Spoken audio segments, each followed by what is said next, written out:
नमस्कार good morning जय जगन्नाथ। आज मार्च 17 तारिख रविवार। आज दिन भरी अनेक बड़ गुरुत्वपूर्ण खबर गुड़िक आसी। इलेक्शन केबे हम राज्य में एने घोषणा है तारीख जानतु केउं जिले में केबे एवं केते तारीख में ओडिशा रे निर्वाचन होगा जाऊँचे। अन्यपटे निर्वाचन आचरण विधि लागू होती जानतु कौन सब नियम रही। यह सहित राज्य सरकार पुणी अनेक योजना घोषणा करछन्ती। समिति सभ्य प्रार्थी मानकर दरमा वृद्धि करछन्ती। अन्यपटे राज्य को आसुची प्रबल ग्रीष्म प्रभाव। यह सहित अनेक नुआ योजना रही। सेहीपरि स्कूल छात्र छात्री मानक गुरुत्वपूर्ण सूचना रही। क्रिकेट संपर्कित बड़ खबर रही। तेज आसतु आज सकाल आसी 25 बड़ खबर उपर नजर पकाइबा। नंबर 1 घोषणा है देश में निर्वाचन तारीख। देश में 7टी पर्यायर 2024 साधारण निर्वाचन करा एप्रिल 19 तारिख में प्रथम पर्याय भोट ग्रहण आरंभ हो। जून 1 तारिख में सर सप्तम पर्याय भोट ग्रहण। यापर जून 4 तारिख में भोट गणति करा सही दिन ही रिजल्ट प्रकाश पाइबो बोली निर्वाचन कमिशन घोषणा करिसेंती। एप्रिल 19 तारिख में देश में प्रथम पर्याय निर्वाचन आरंभ हो एवं सप्तम पर्याय जून 1 तारिख में निर्वाचन प्रक्रिया शेष हो जून 4 रे फलाफल आसिबो। नंबर 2 जानतु ओडिशा रे केबे हेबो निर्वाचन केउं केउं जिल्ला रे केबे हेउचे निर्वाचन घोषणा होइचे। राज्य रे विधानसभा और लोकसभा निर्वाचन तारीख तेबे चतुर्थ पर्याय रे ओडिशा रे निर्वाचन करा जिवो। मे 13 तारिख रे प्रथम, मे 20 तारिख रे द्वितीय, मे 25 तारिख रे तृतीय और जून 1 तारिख रे चतुर्थ पर्याय रे भोट ग्रहण करा जिवो एवं जून 4 तारिख में भोट गणति करा जिवो। तबे मे 13 तारिख में ओडिशा रे प्रथम पर्याय भोट जेउथिरे कोलाहांडी लोकसभा, नवरंगपुर लोकसभा, ब्रह्मपुर लोकसभा एवं कोरापुट लोकसभा आसन रे भोट ग्रहण करा जिवो। मे 20 तारिख में ओडिशा रे द्वितीय पर्याय भोट जेउथिरे बरगड़ लोकसभा, सुंदरगढ़ लोकसभा, बलांगीर लोकसभा, कंधमाल लोकसभा और आस्का लोकसभा मंडली रे भोट ग्रहण करा जिवो। सेहीपरि मे 25 तारिख में तृतीय पर्याय भोट जेउथिरे संबलपुर लोकसभा, केन्दुझर लोकसभा, ढेंकानाल लोकसभा, कटक लोकसभा, पुरी लोकसभा और भुवनेश्वर लोकसभा निर्वाचन मंडली रे भोट ग्रहण करा जिवो। जून 1 तारिख में ओडिशा रे चतुर्थ पर्याय मतदान जेउथिरे मयूरभंज लोकसभा, बालेश्वर लोकसभा, भद्रक लोकसभा, जाजपुर यह सहित केन्द्रापड़ा, जगतसिंहपुर लोकसभा मंडली रे निर्वाचन ग्रहण करा जिवो। नंबर 3 14टी प्रस्ताव को कैबिनेट रे मोहर। मुख्यमंत्री नवीन पट्टनायक अध्यक्षतार बसिथिबा गतकाली बैठक में 14टी प्रस्ताव को कैबिनेट रे मंजूरी मिली जेउथिरे भुवनेश्वर चंद्रशेखरपुर रे जादव भवन प्रतिष्ठा करा जिवो। एथिपाई अध एकर जमी जोगाई देबे राज्य सरकार। तेबे महानदी उपरे सालेपुर ब्राह्मणखंड साहू क्षेत्र में ब्रिज तैयारी करा जिवो जेउथिरे 188 कोटी 72 लाख टंका खर्च करा जिवो। 3 वर्ष मध्य एही पोल निर्माण शेष हेबो। यह सहित शक्ति विभागर 6टी हाई वोल्टेज ग्रिड स्थापन करा जिवो। यह सहित राज्य रे अमीन और आरआई को पदोन्नति मिलिबो मंजूरी मिलिछि। राजस्व और विपर्यय परिचालना विभागर प्रस्ताव को मंजूरी मिलिछि। यह सहित जलसचित अंचल रे पुराना केनाल गुड़िकर नवीकरण करा जिवो। एही कामर अवधि बढ़ाइबा को निष्पत्ति होइछि। सेहीपरि चाउलियागंज रे डीएवी एवं एससीबी मेडिकल पब्लिक स्कूल करने नहीं दि जाइथिबा प्रस्ताव को राज्य कैबिनेट रे मंजूर मिलिछि। नंबर 4 देश रे लागू है आदर्श आचरण विधि। देश रे निर्वाचन तारीख घोषणा हेबा सहित उभय केंद्र और राज्य सरकारक पई लागू करा जाइछि आदर्श आचरण विधि। निर्वाचन सरिबा पर्यंत यह बलवत्तर रहिबो बोली मुख्य निर्वाचन सचिव कहिसंती। नियम अनुसार थरे आचरण विधि लागू हेबा परे एक निर्दिष्ट दल को लाभ करुथिबा कोनोसी घटना रे साधारण टंका व्यवहार करा जाई पारिबो नाही।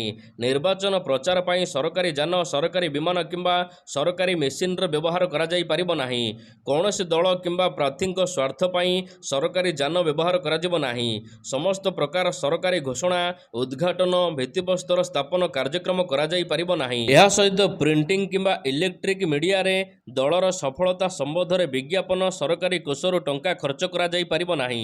सरकारी खर्च रे शासक दल द्वारा लगा जाइथिबा समस्त होर्डिंग एवं विज्ञापन को तुरंत मध्य हटा जिवो। तेबे कौन से दल किंबा प्रार्थी समर्थक माने रैली किंबा शोभायात्रा समय रे पुलिस रो अनुमति नेबा बाध्यतामूलक। कौन से राजनैतिक दल जाति धर्म आधार रे भोटर माननकु मागी परिबे नाही भोट। नंबर 5 देश रे 2,18,000 शतायु भोटर। देश रे 96.6 कोटी पंजीकृत भोटर नूतन सरकार गठन पाई निजर मतदान साब्यस्त करिवे जेउथिरे 10.5 लाख अधिक बूथ निर्वाचन ନିର୍ବାଚନ କମିଶନଙ୍କ ପକ୍ଷରୁ ସମଗ୍ର ଦେଶରେ ତିଆରି କରାଯିବ। ନିର୍ବାଚନକୁ ସୁଚାରୁ ରୂପରେ ଶେଷ କରିବାକୁ 1.5 କୋଟି ପୋଲିଂ ଅଫିସର ନିଯୁକ୍ତି କରାଯିବ। 55 ଲକ୍ଷ EVM ଦ୍ୱାରା ଲୋକମାନଙ୍କର ମତାମତ ସଂଗ୍ରହ କରାଯିବ। ତେବେ ଦେଶରେ 96.6 କୋଟି ଭୋଟରମାନଙ୍କ ମଧ୍ୟରୁ ପୁରୁଷଙ୍କ ସଂଖ୍ୟା ହେଉଛି 49.7 କୋଟି। ସେହିପରି ମହିଳାମାନଙ୍କର ସଂଖ୍ୟା ହେଉଛି 47.1 କୋଟି ମହିଳା ଭୋଟର ଅଛନ୍ତି। ଟ୍ରାନ୍ସଜେଣ୍ଡର କଥା ହେଲେ 48 ଲକ୍ଷ ଥିବାବେଳେ ଯୁବ ଭୋଟରଙ୍କ ସଂଖ୍ୟା 19.74 କୋଟି। ଏହା ସହିତ ସବୁଠାରୁ ବଡ଼ କଥା ହେଉଛି ଦେଶରେ ବର୍ତ୍ତମାନ 2,18,000 ଶତାୟୁ ଭୋଟର ଅଛନ୍ତି। 85 ବର୍ଷରୁ ଅଧିକ ବୟସର ଭୋଟର ଘରେ ବସି ଭୋଟ ଦେବେ। ନମ୍ବର 6 ଆସିଲା ନିର୍ବାଚନ ପ୍ରଚାର ପାଇଁ ଗାଇଡଲାଇନ୍। ନିର୍ବାଚନକୁ ଆଖି ଆଗରେ ରଖି ମୁଖ୍ୟ ନିର୍ବାଚନ ଅଧିକାରୀ ପ୍ରଚାର ପାଇଁ ଗାଇଡଲାଇନ୍ ଜାରି କରିଛନ୍ତି। ଗାଇଡଲାଇନ୍ ଅନୁସାରେ ଘୃଣା ସୃଷ୍ଟି କରୁଥିବା ଭାଷଣ ଉପରେ ଅଙ୍କୁଶ ଲାଗିବ। ଅପରାଧିକ ପୃଷ୍ଠଭୂମି ଥିଲେ ଖବରକାଗଜ ଓ ଟିଭିରେ 3 ଥର ବିଜ୍ଞାପନ ଦେବାକୁ ବାଧ୍ୟ। ଟଙ୍କା ବାଣ୍ଟିବା ଉପରେ କଡ଼ା ନଜର ରଖାଯିବ। ପ୍ରତ୍ୟେକ ଜିଲ୍ଲାରେ ରହିବ ସେଣ୍ଟ୍ରାଲ ରୁମ୍। ଟିଭି ଓ ସୋସିଆଲ ମିଡ଼ିଆ ଉପରେ ନଜର ରଖାଯିବ।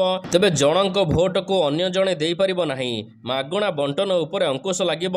ମିଛ ଖବର ପ୍ରଚାର ଉପରେ କାର୍ଯ୍ୟାନୁଷ୍ଠାନ ଗ୍ରହଣ କରାଯିବ। ବିମାନ ବନ୍ଦର ଉପରେ ମଧ୍ୟ ନଜର ରଖାଯିବ। ପ୍ରସଙ୍ଗ ଭିତ୍ତିରେ ହେବ ନିର୍ବାଚନ ପ୍ରଚାର। ଘୃଣା ସୃଷ୍ଟି କରୁଥିବା ଭାଷଣ ଉପରେ ଅଙ୍କୁଶ। ବିଜ୍ଞାପନ କିମ୍ବା ଖବର ଆକାରରେ ପ୍ରଚାର କରାଯାଇପାରିବ ନାହିଁ। ପିଲାମାନଙ୍କୁ ପ୍ରଚାରରେ ବ୍ୟବହାର କରାଯାଇପାରିବ ନାହିଁ। ନମ୍ବର 7 ରାଜ୍ୟ ମୁଖ୍ୟ ନିର୍ବାଚନ ଅଧିକାରୀଙ୍କ ପ୍ରେସ୍ ମିଟ୍। ରାଜ୍ୟ ମୁଖ୍ୟ ନିର୍ବାଚନ ଅଧିକାରୀ ଗତକାଲି ସାମ୍ବାଦିକ ସମ୍ମିଳନୀ କରି ସୂଚନା ଦେଇଛନ୍ତି, ଓଡ଼ିଶାରେ ମୋଟ ଲୋକସଭା ଆସନ ସଂଖ୍ୟା 21 ରହିଥିବା ବେଳେ ଅନୁସୂଚିତ ଜାତି ପାଇଁ 3 ଓ ଜନଜାତି ପାଇଁ 5 ଆସନ ସଂରକ୍ଷଣ ରଖାଯାଇଛି। ସେହିପରି 147 ବିଧାନସଭା ଆସନରୁ ଅନୁସୂଚିତ ଜାତିଙ୍କ ପାଇଁ 24 ଏବଂ ଜନଜାତିମାନଙ୍କ ପାଇଁ 33 ଆସନ ସଂରକ୍ଷିତ ରଖାଯାଇଛି। ନିର୍ବାଚନକୁ ସୁରୁଖୁରୁରେ ପରିଚାଳନା କରିବାକୁ 30 ଜିଲ୍ଲା ପାଇଁ ନିର୍ବାଚନ ଅଧିକାରୀ ନିଯୁକ୍ତି ହୋଇଛନ୍ତି। ପ୍ରାୟ 2.70 ଲକ୍ଷ ମତଦାନ କର୍ମଚାରୀ ନିଯୁକ୍ତି ଅଛନ୍ତି। ପ୍ରତି ମତଦାନ କେନ୍ଦ୍ରରେ ଜଣେ ପ୍ରିଜାଇଡିଂ ଅଫିସର ଓ 5 ଜଣ ଲେଖାଏଁ ପୋଲିଂ ଅଫିସର ରହିବେ। ମତଦାନ କେନ୍ଦ୍ରରେ ଭୋଟର ପରିଚୟପତ୍ର ସହିତ ଆଧାର କାର୍ଡ଼, ପ୍ୟାନ୍ କାର୍ଡ଼, ସ୍ୱତନ୍ତ୍ର ଭିନ୍ନକ୍ଷମ ପରିଚୟପତ୍ର, ଡ୍ରାଇଭିଂ ଲାଇସେନ୍ସ, ପାସପୋର୍ଟ, ଏହା ସହିତ ମନୋରଗା କାର୍ଡ଼ ଦେଖାଯାଇପାରିବ। ତେବେ ଓଡ଼ିଶାରେ ମୋଟ ଭୋଟରଙ୍କ ସଂଖ୍ୟା 3,34,37,561 ଜଣ। ନମ୍ବର 8 ମେଣ୍ଟ ଚର୍ଚ୍ଚାର ପଡ଼ିଲା ପୂର୍ଣ୍ଣଚ୍ଛେଦ। ମେଣ୍ଟ ଦ୍ୱନ୍ଦ୍ୱ ଭିତରେ ପ୍ରାର୍ଥୀ ଚୂଡ଼ାନ୍ତ କରିଛି ରାଜ୍ୟ ବିଜେପି। 147 ବିଧାନସଭା ଓ 21 ଲୋକସଭା ଆସନ ପାଇଁ ଯୋଦ୍ଧାମାନଙ୍କର ତାଲିକା ପ୍ରସ୍ତୁତ କରି ଦଳ କେନ୍ଦ୍ରୀୟ କମିଟି ପାଖକୁ ପଠାଇଛି। କୋର୍ କମିଟି ବୈଠକ ଓ ନିର୍ବାଚନ କମିଟି ବୈଠକରେ ମାନସ ମନ୍ଥନ ହେବା ସହିତ ସଂଗଠନ ଓ ବିଜୟ ସମ୍ଭାବନା ଥିବା ପ୍ରାର୍ଥୀମାନଙ୍କର ନାଁକୁ ଲିଷ୍ଟ କରାଯିବ ବୋଲି ଜଣାପଡ଼ିଛି। ରାଜ୍ୟ ବିଜେପି ଚୂଡ଼ାନ୍ତ କଲା ପ୍ରାର୍ଥୀ ତାଲିକା। ମୋହର ମାରିବ କେନ୍ଦ୍ରୀୟ ସଂସଦୀୟ ବୋର୍ଡ। ନମ୍ବର 9 ଆସନ୍ତାକାଲି ବନ୍ଦ ପାଳନ। ଆସନ୍ତା 18 ତାରିଖ ଅର୍ଥାତ୍ ଆସନ୍ତାକାଲି ବନ୍ଦ ରହିବ। ଟ୍ରକ୍ ମାଲିକ ସଂଘ ଘୋଷଣା କରିଛନ୍ତି।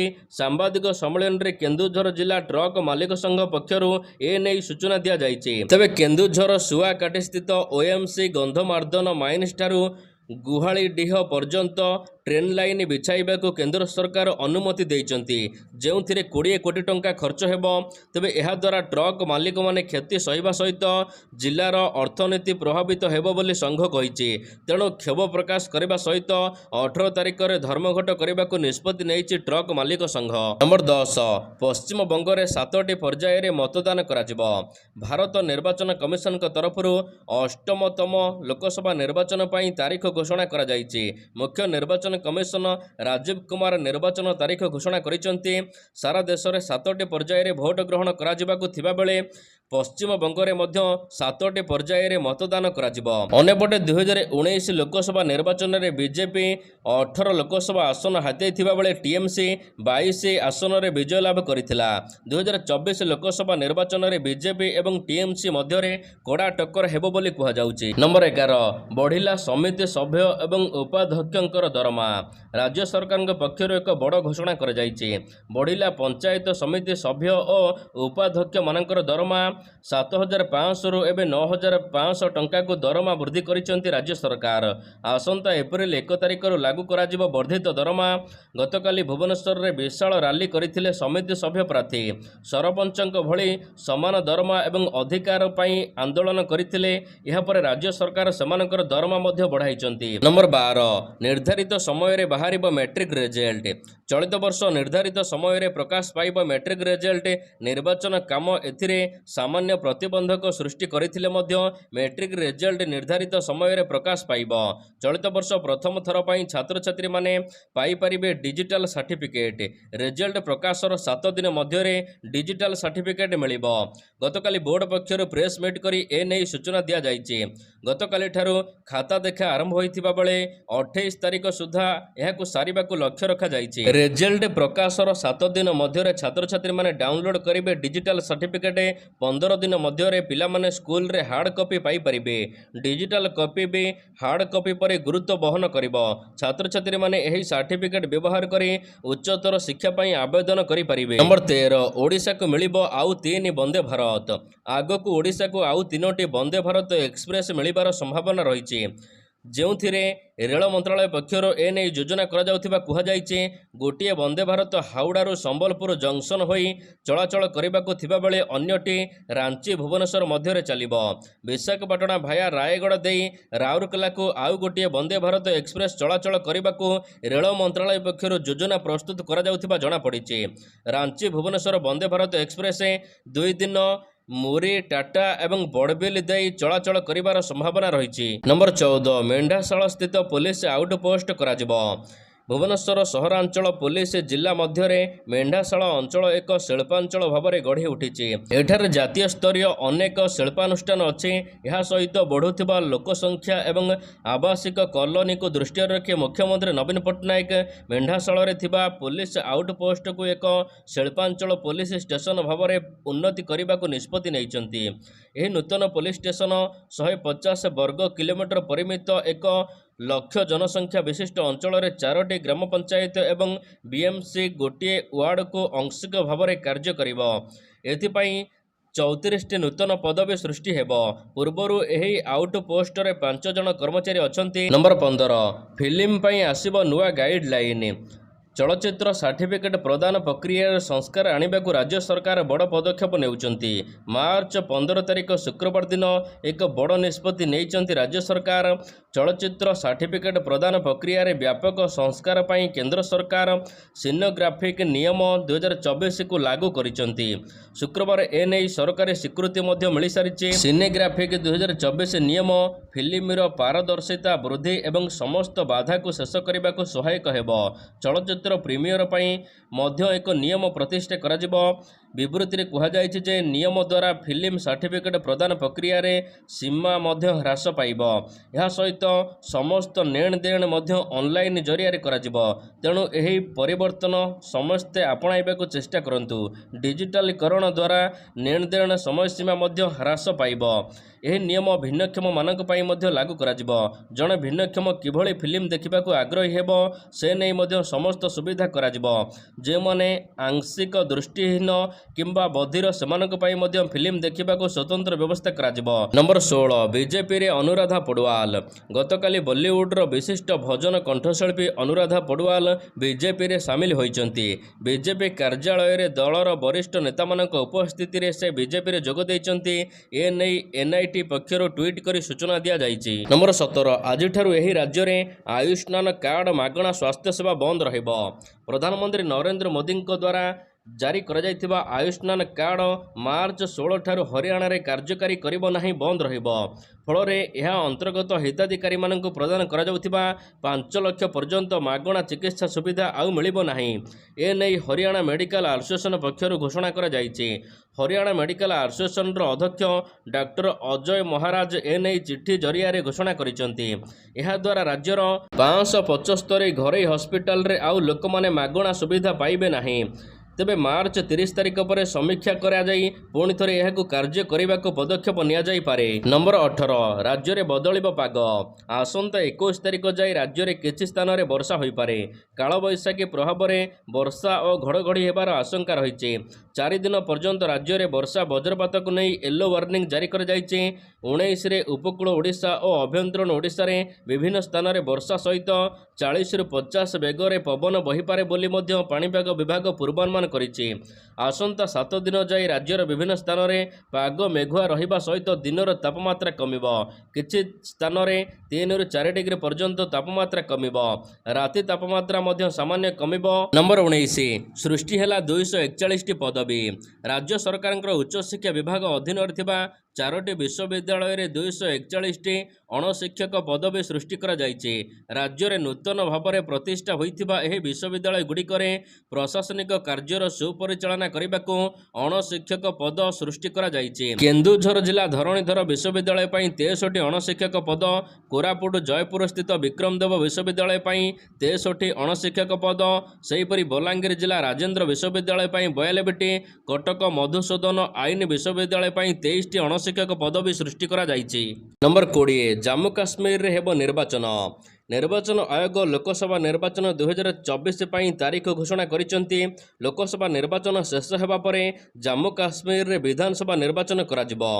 ଜାମ୍ମୁ କାଶ୍ମୀରରେ ବିଧାନସଭା ନିର୍ବାଚନ ଆୟୋଜନକୁ ନେଇ ମୁଖ୍ୟ ନିର୍ବାଚନ କମିଶନ ରାଜୀବ କୁମାର ଘୋଷଣା କରିଛନ୍ତି। ତେବେ ସୁରକ୍ଷା କାରଣରୁ ଜାମ୍ମୁ ଓ କାଶ୍ମୀରରେ ଏକା ସାଙ୍ଗରେ ଲୋକସଭା ବିଧାନସଭା ନିର୍ବାଚନ ସମ୍ଭବ ନୁହେଁ ବୋଲି ସେ କହିଛନ୍ତି।